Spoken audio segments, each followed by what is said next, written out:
is the Exo Deflection.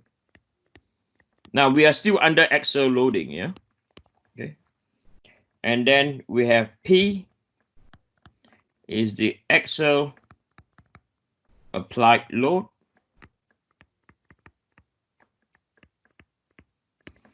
And then we have L, which is the original length of the structure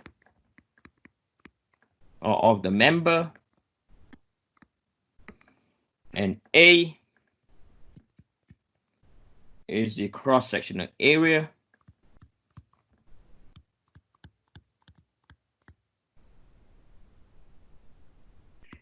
And then we have E,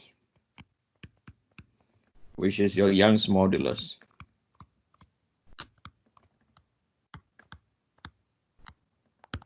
Okay. So for this case, so what do I mean by axial deflection? Okay. So what do I mean by that? Okay. So axial deflection. So we have our structure over here, built in.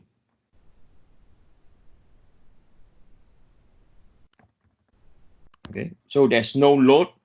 So over here, this space over here, this is our area. And then we have our length. So this is our original length. Okay. And then when we put a force at the other end in the axial direction, it grew longer, right? And this is because of the load P that we have applied. So over here, now what we have is our L1. So the distance from here to here will be equal to deflection is equal to L1 minus L. Okay, it's not L minus L1. Okay, it's L1 minus L. So always remember, you are minusing off from your what? From your reference or original length. Likewise, if we want to calculate the percentage of elongation, the percentage of elongation,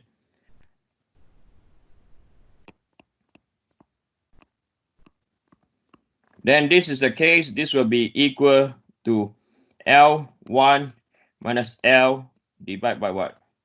L. Okay, again, this is your reference.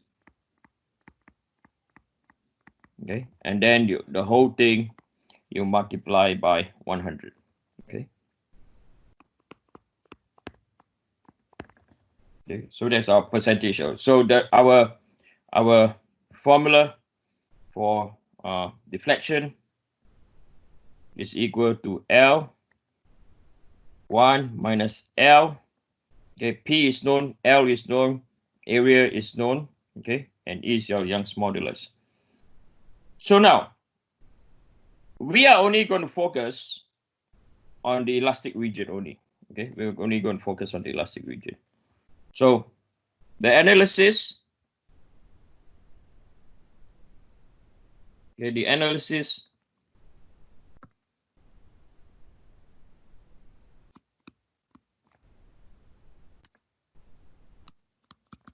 will focus on material behavior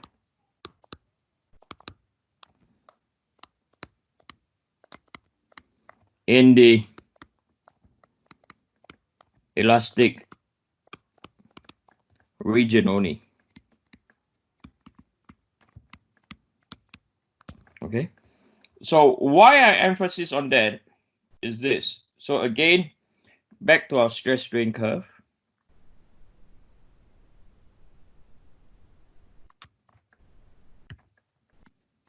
Right, so this is our elastic deformation. Okay, so this we are focusing on the elastic region.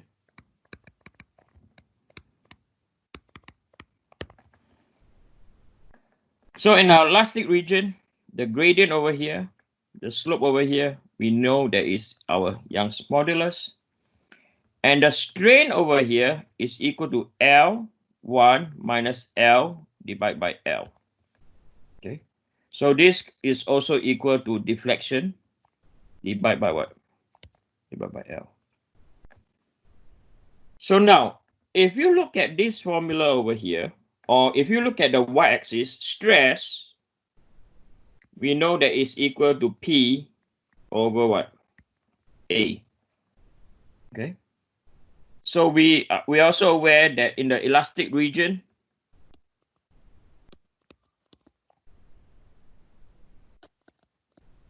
the material will behave under Hooke's law.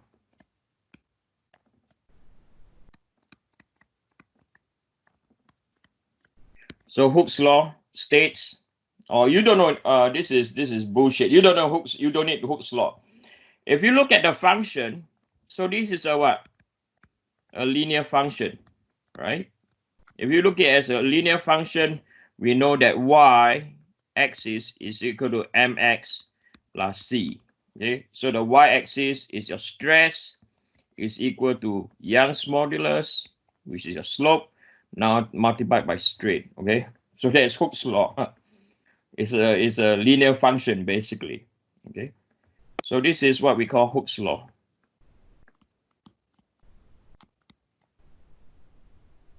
So I'm going to call this my equation number 1. Okay, so Hooke's law is my equation number 1. Okay, so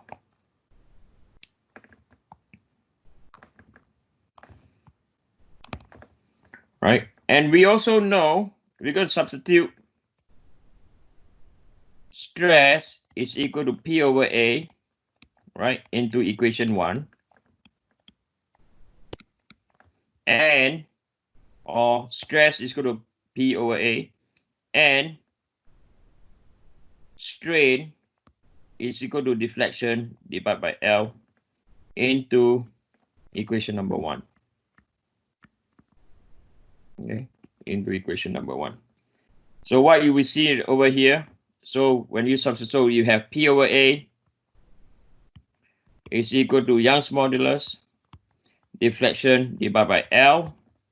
So if I rearrange this equation, deflection is equal to PL over AE. So that is how the equation has been derived.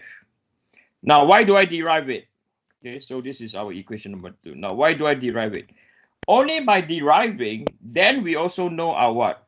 We also know our operating boundaries.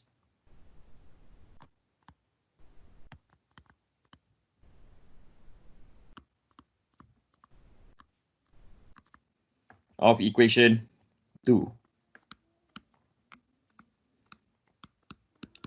So the operating boundary is the first thing, right? Okay, before I go on, I've been talking for 19 minutes and that's bad of me. Anyone can tell me what's the operating boundary of this equation 2, please? Anyone, please?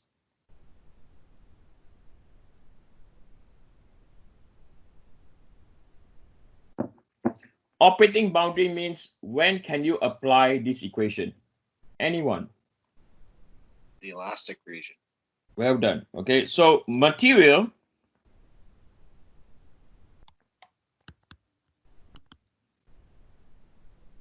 is loaded in the elastic region only. Okay.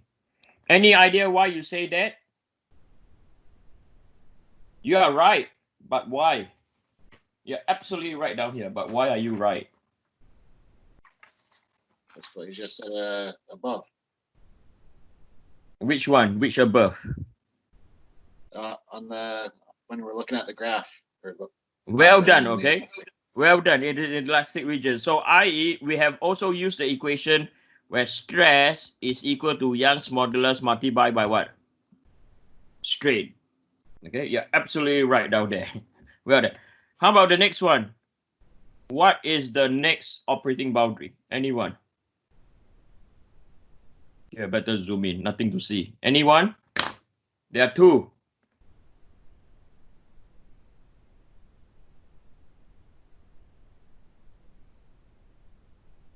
The other one, this can be only applied under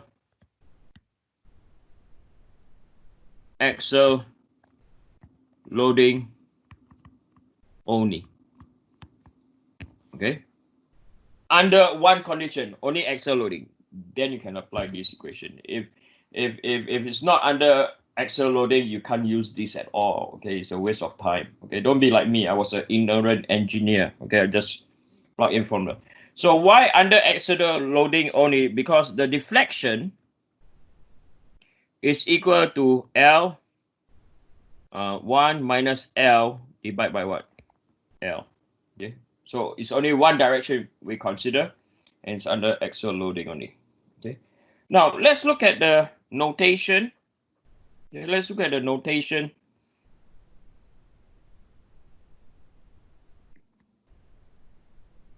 Okay, let's look at the notation for elastic deformation.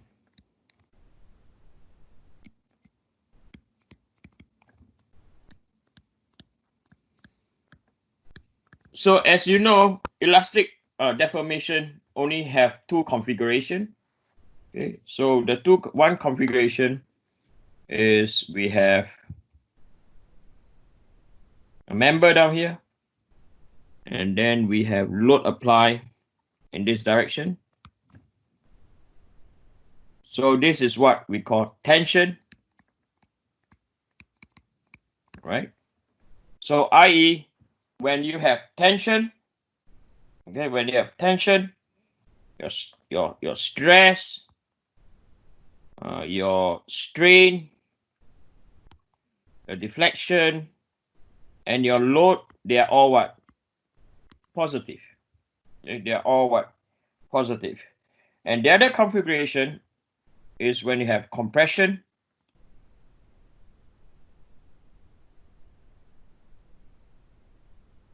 Okay, the other configuration is when it's in the opposite direction. So this is what we call compression. So only in compression, your stress, strain, deflection, and load, they're all what? Negative. Okay. So the notation for elastic deformation is different. Okay, so I'm going to like recap the notation.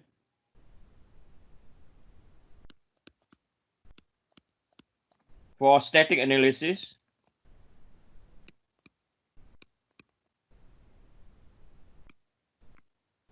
right, it's different. Yes or no? It's different.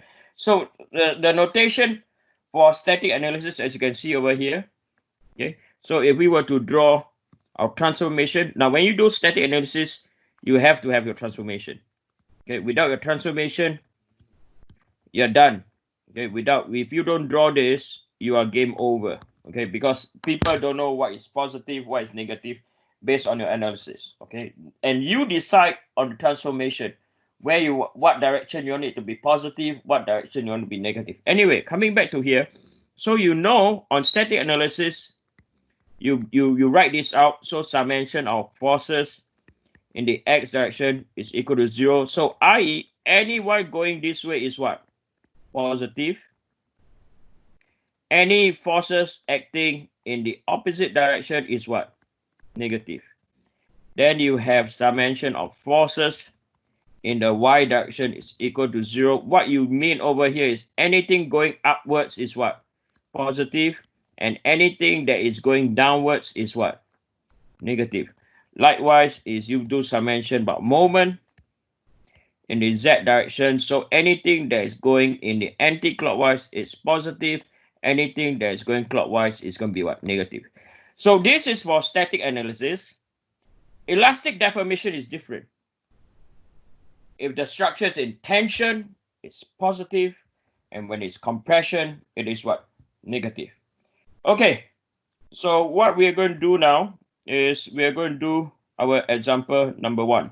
Okay, before I do our example number 1, will you all ginormously disagree if we go for a break? Anyone?